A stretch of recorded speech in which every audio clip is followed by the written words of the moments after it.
நம்ம தோட்டத்தில் எப்போ வேர்க்கடலை விளைஞ்சாலுமே அம்மா ஃப்ரெஷ்ஷான வேர்க்கடலையை வேக வச்சு பாட்டி தாத்தாக்கு லட்டு மாதிரி செஞ்சு தருவாங்கங்க.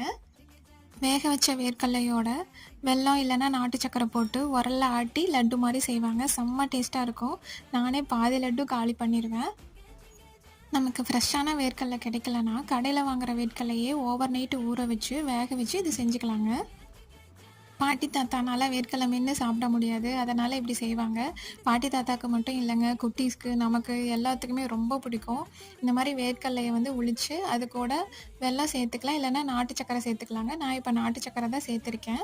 இது வேர்க்கடலை உழித்த வேர்க்கடலையை ஒரு பல்ஸ் விட்டு எடுத்துகிட்டு வந்துட்டு அதுக்கப்புறம் தான் நாட்டு சக்கரை சேர்க்கணும். இந்த மாதிரி ஹை ப்ரோட்டீன் ஸ்நாக்கு குட்டீஸ்க்கு செஞ்சு கொடுத்து பாருங்கள், மிச்சம் வைக்காமல் சாப்பிட்ருவாங்க. சிம்பிள் அண்ட் ஹெல்த்தி ரெசிபீஸ்க்கு நம்ம ஃபுட் பிளேட் சேனலை ஃபாலோ பண்ணிக்கோங்க. தேங்க்யூ.